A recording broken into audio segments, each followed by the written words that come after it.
Hi everybody, my name is Steve Spencer. I'm an actor based in Chicago, a longtime reader of Jim Harrison's work, and I run the Jim Harrison author page on Facebook.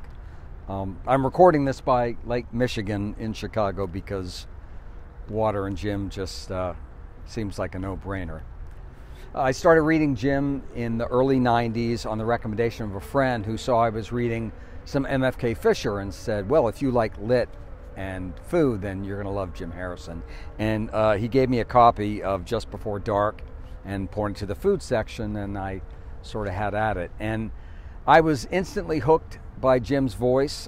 There's something about his writing that always felt to me like it was like he was speaking directly to me, very personal, very private almost. And this was my portal, his essays, really. That was my way into Jim's work, and I started reading his fiction, more essays. I devoured everything I could find. And when I started getting into his poetry, I said, well, this is it. This is the voice that really resonated with me. And I found that his voice, it seemed, was most grounded in his poetry.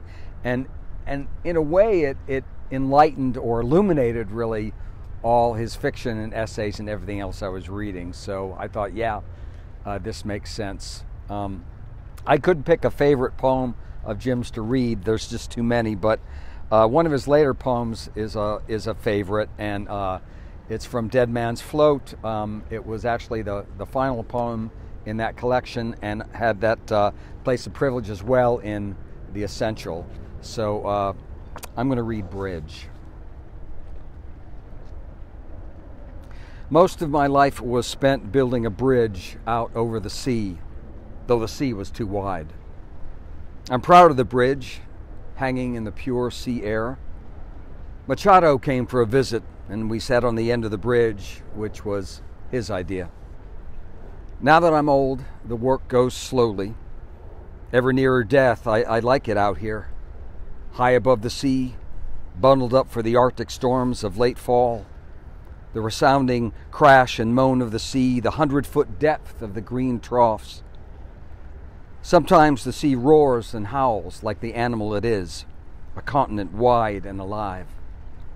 What beauty in this, the darkest music, over which you can hear the lightest music of human behavior, the tender connection between men and galaxies.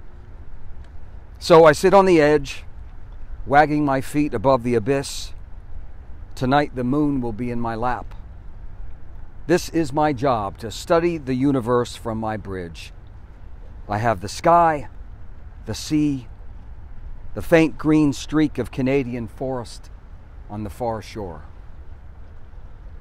Thanks, Jim, and thanks, Copper Canyon Press.